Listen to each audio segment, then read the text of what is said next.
అందరికీ ఈరోజు మాది వచ్చి విలేజ్ స్టైల్లో ఈ రొయ్యల ఫ్రైడ్ రైస్ అండి. ఇది చూడండి ఎలా చేసుకున్నామో. అన్నీ ఉన్న ఇస్తరాకు అన్ని మనకి ఉంటుందంట ఫ్రెండ్. ఏం లేని ఇస్తరాకు ఎగిరి పడిద్ది అంటారు కదా. అన్నీ ఉన్న ఇస్తరాకు అంటే ఆస్తులు ఐశ్వర్యాలు నగలు నట్ర కాదు.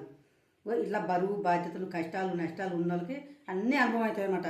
ప్రతి ఒక్క మనిషి జీవితంలో ఏం లేని ఇస్తరాకు అంటే తాగుబోతులు తిరుగుబోతులు ఉంటారు కదా, వాళ్ళకి ఎలాంటి బరువు బాధ్యతలు పట్టించుకోరనమాట. అంటే గాలికి పోయిన ఇస్తరాకు లాగా ఉంటారు అనమాట.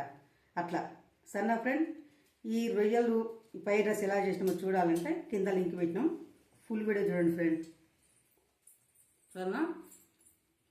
బా మస్తు టేస్ట్ ఉంది ఫ్రెండ్. రొయ్యలు ఫ్రైడ్ రైస్ అంటే అసలు విచిత్రం. నేను వినటం తింటుంటే ఇంకా విచిత్రం. ఎంత బాగుందో చూడండి ఒకసారి. బా నాకైతే మతిపోతున్నట్టే నమ్మండి. సూపర్ అంటే సూపర్ అండి. సరేనా ఫ్రెండ్, ఫుల్ వీడియో మాత్రం తప్పకుండా చూడండి. బాయ్ ఫ్రెండ్, మరి ఉంటా.